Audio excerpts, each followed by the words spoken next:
Have you ever wondered about the rules surrounding the use of federal funding? Like how it is determined what federal funds can be used on, or what funding sources are available to the FAA? This is the color of money.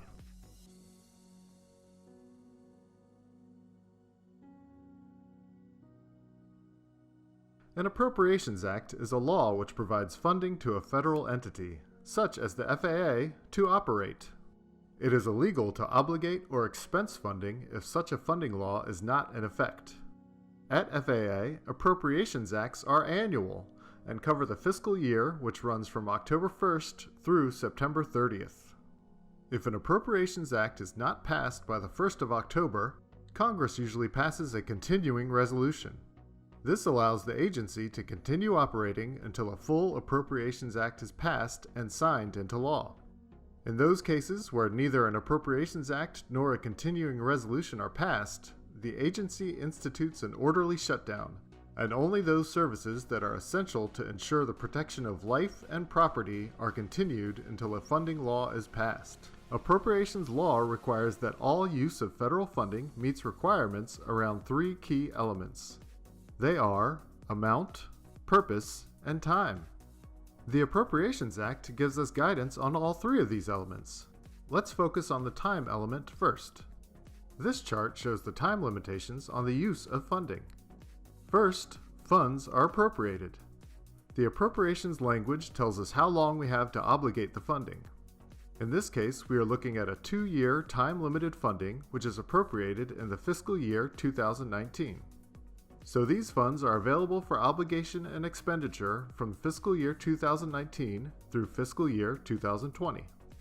At the end of 2 fiscal years, the funds expire for obligation. The FAA has an additional 5 years to make payment against or expense those funds.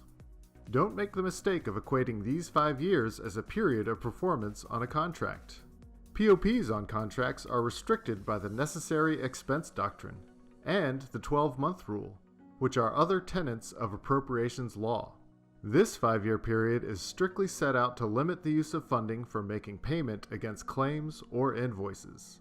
After those 5 additional years, the funds cancel and are no longer available for any purpose. Let's discuss funding sources next. As you'll see in this video, the terms appropriation, funding source, and the color of money have the same meaning and are used interchangeably. They all refer to the type of money being funded. There are several different funding sources, or colors of money, provided by the Appropriations Act. They include operations, OPS, facilities and equipment, F&E, research, engineering and development, RE&D, and airport improvement program, AIP. All of the funding accounts we have mentioned so far are direct appropriations we receive from an Appropriations Act. We do have legal authority to receive funding from other sources, reimbursable agreements, and franchise fund agreements.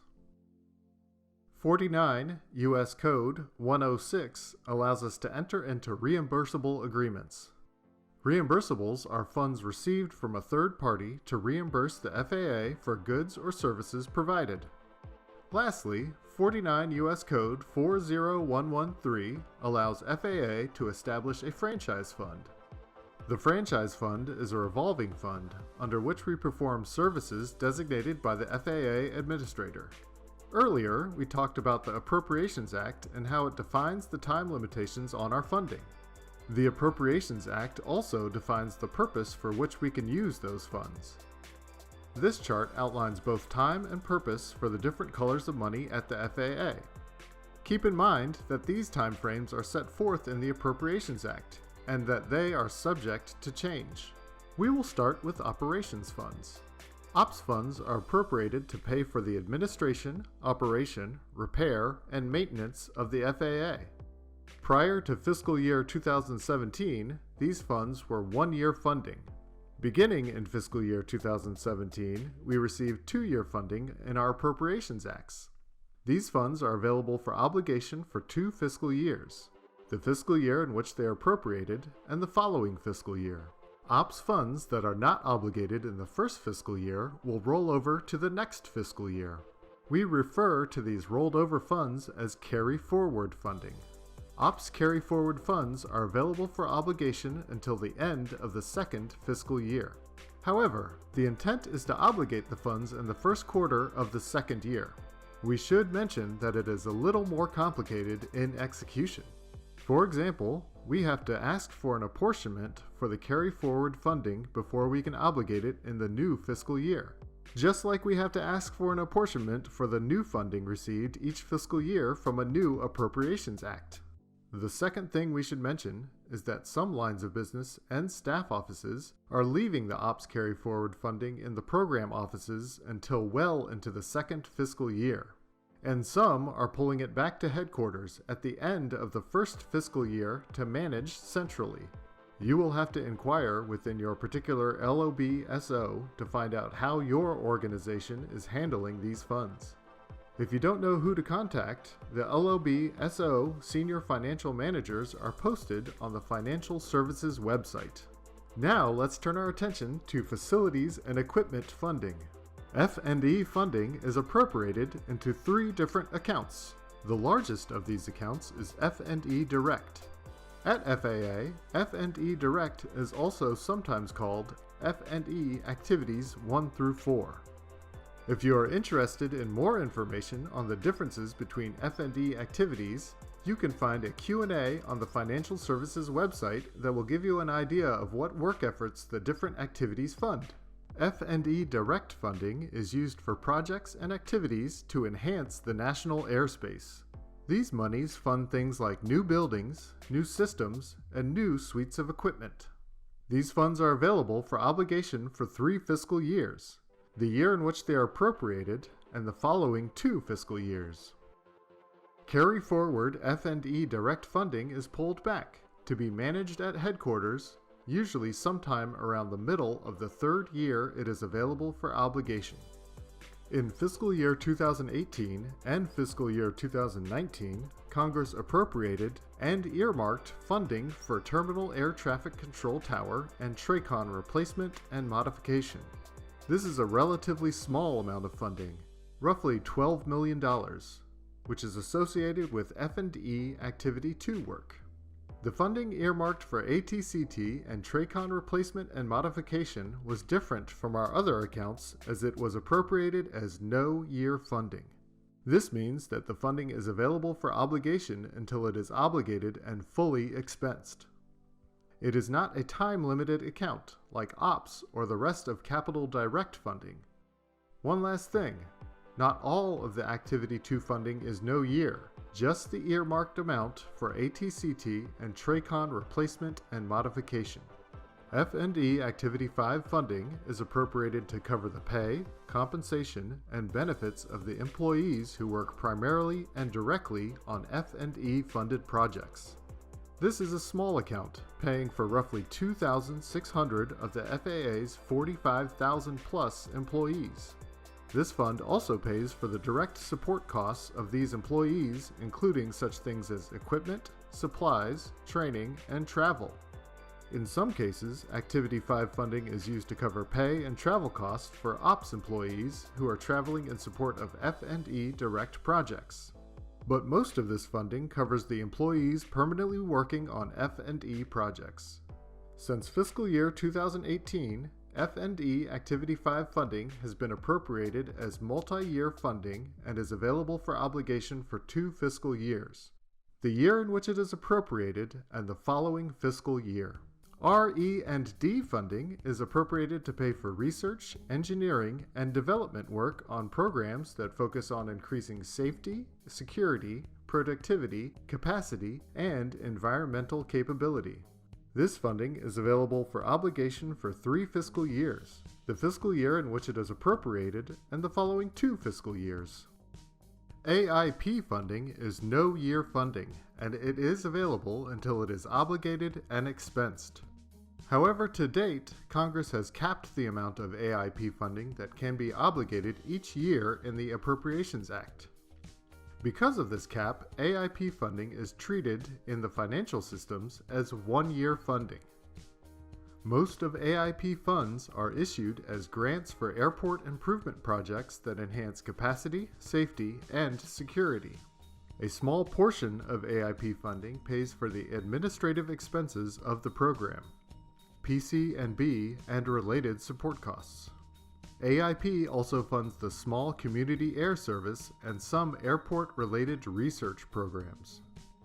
One thing you should note about the accounts we have discussed is that F&E is the only fund with a specified account for PC&B and related support costs. We do cover pay and support costs from the other funds, but the funding is not separated into its own account as it is in F&E. Because appropriations law restrictions require us to pay for things out of the proper account, this can cause some complications for F&E. For example, if we need more or less travel funds in Ops, we can shift the funding as needed. But with F&E, there's a separate account that pays for that, and it is limited to a specified amount. If we run out of Activity 5 funding, we cannot use F&E direct funding to cover a travel funding shortfall.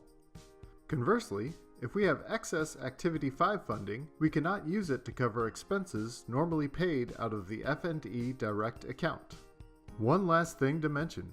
Occasionally, we receive special or supplemental appropriations to cover costs associated with unanticipated events. For example, we may receive supplemental appropriation to pay for costs associated with hurricane damage. These appropriations are not shown on this chart as they are not the norm. As we said before, these accounts are all direct appropriations we receive from an Appropriations Act. We do have legal authority to receive funding from other sources, reimbursable agreements, and franchise fund agreements. Let's talk about reimbursable agreements first. Under law, we can enter into reimbursable agreements to provide goods and services to other entities. We can charge for the total cost of providing those goods and services. This includes direct and indirect labor, materials, and overhead. We cannot charge a fee or profit.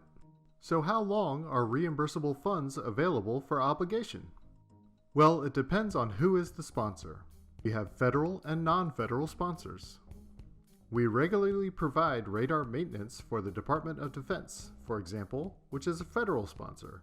We also provide maintenance for equipment on airports, and in this case, the airport authorities are non-federal sponsors. If the sponsor or a reimbursable agreement is a federal entity, then we have to treat the funding with the same limitations that were imposed in the client's appropriations language. In other words, if the sponsor gives us 1-year funding, we have to treat it as 1-year funding. If they give us 2-year funding, we treat it as 2-year funding. If the sponsor is a non-federal entity, then we treat the funding as no year, and it is available for obligation until it is obligated and expensed, or until it is pulled back from the agreement and returned to the sponsor. The franchise fund is a type of revolving fund.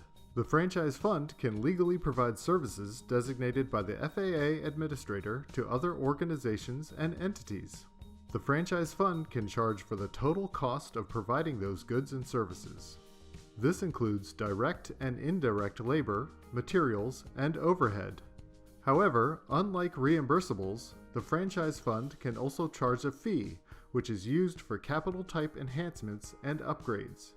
The fee allows this revolving fund to be completely self-sustaining. Franchise fund services include accounting, international training, management and general training, travel, duplicating, multimedia, logistics, supply chain and acquisition, aircraft maintenance, and limited information technology services. How long are these funds available for obligation? Similar to the reimbursable funding, it depends upon if the client is federal or non-federal. Our official financial management system, Delphi, and the accounting services needed to run Delphi are provided under a franchise fund agreement. Both FAA and the other DOT operating administrations pay for this service and are, of course, federal clients. Franchise Fund manages the Logistics Center Supply Support Application, LCSS. This system purchases, houses, and ships equipment parts to locations across the FAA for use by ATO Technical Operations, or AJW. This is another example of a franchise fund service provided to a federal entity. An example of a service provided to a non-federal entity would be training for the air traffic controllers of other countries. Many countries are so small that they cannot feasibly maintain internal controller training. They will contact the franchise fund to get that training for their controllers. So funding from federal sponsors is subject to the same funding limitations that are imposed by the client's appropriations language. 1-year funding remains 1 year, 2-year remains 2 year, etc. Funding from non-federal clients is treated as no-year funding. Work with your fund's certifiers to make sure you're using the appropriate funding source for the transaction. Remember, just because you have ops money available doesn't mean you can use it to fund an F&E project. More on this in a moment when we discuss separation of funds. The Appropriations Act establishes firewalls between the funding accounts. Funding that was appropriated for one purpose may not be used for any other purpose. For example, you could not use ops funds to pay for F&E direct type activities, nor use F&E Activity 5 funds to pay for RE&D activities. Moving funding between firewalls is called a reprogramming action.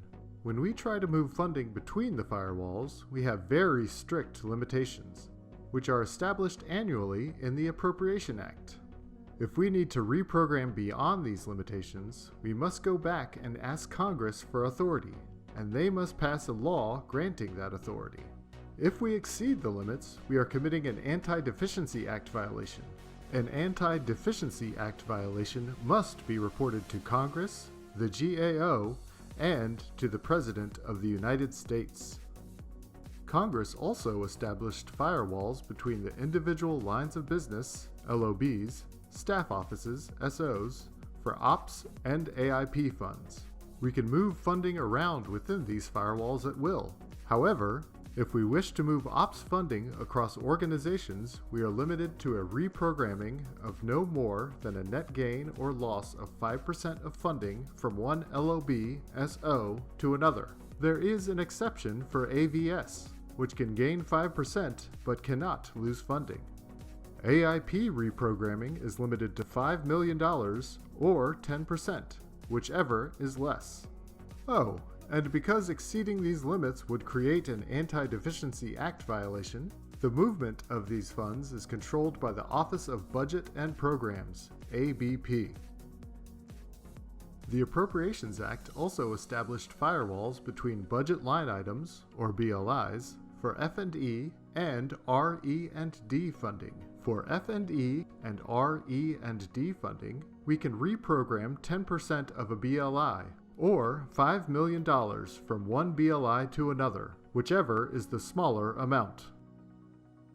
Again, if we need to reprogram beyond these limitations, we must go back and ask Congress for approval. In other words, all reprogramming actions are tightly controlled by ABP. One final thing. Note the firewall between F&E direct funding and F&E Activity 5 funding. Remember that funding that has been appropriated for one purpose may not be used for another. This is one of the 3 main tenets of the necessary expense doctrine. That when choosing an account to fund a procurement action, the purchase must have a logical relationship to the purpose of the appropriation, must not be prohibited by law or policy, and must not be otherwise provided for. The question often comes up, can we use F&E direct funds for travel?